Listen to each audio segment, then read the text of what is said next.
Ryan Coogler's Black Panther, the first entry in the Marvel Cinematic Universe to feature a predominantly black cast. Critically acclaimed not only for its strong narrative between a hero struggling from a moral dilemma and a villain with the right intent, but more importantly its proper representation and nod to African values and culture. In this video, I will delve into the film's subliminal thematic content, namely in the visual portrayal of a thriving Afrofuturist techno-utopian country called Wakanda.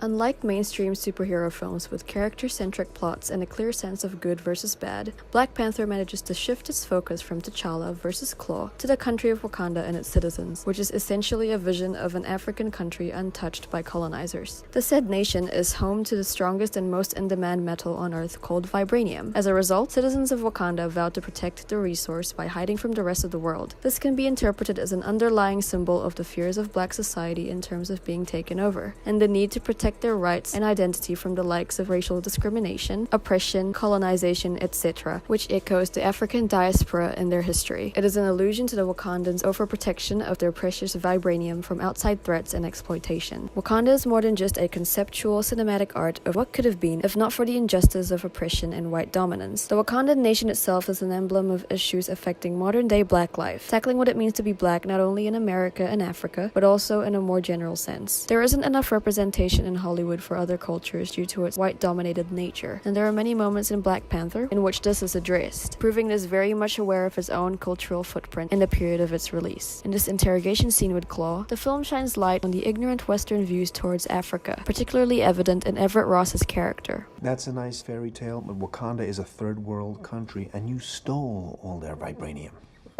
I stole all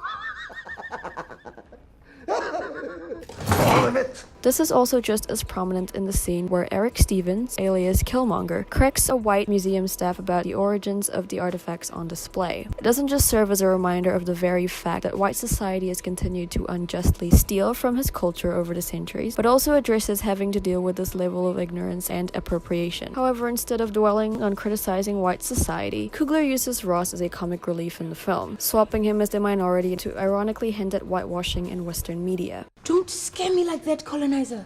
Coogler's visual portrayal of Wakanda possesses a clear amalgamation of traditional and technological marvel, most evident with the costume designs in this scene and the contrast to this scene. Thing off my head. It's a disgrace. Even the film contains an equal amount of tribal music and modern pop soundtrack composed by famous black artists. This kind of balance between tradition and change corresponds to the very dilemma that haunts T'Challa throughout the film, whether or not it is right for Wakanda to continue to be isolated from the world. Coogler uses contrast again in the characters of T'Challa and Eric Stevens to further reinforce their political differences. Although both of Wakandan heritage, they embody conflicting ideologies due to their upbringings. T'Challa is more privileged, growing up with a strong sense of who he is, surrounded by wealth and familial guidance. Conversely, Killmonger grew up a disadvantaged African-American youth, lost and abandoned by his homeland. It's about 2 billion people all over the world that looks like us. Wakanda has the tools to liberate them all. It is not our way to be judge, jury, and executioner, people who are not our own. Unlike T'Challa, after taking the heart-shaped herb, Killmonger envisions his father in his old apartment, showing he's cut off from his ethnic identity.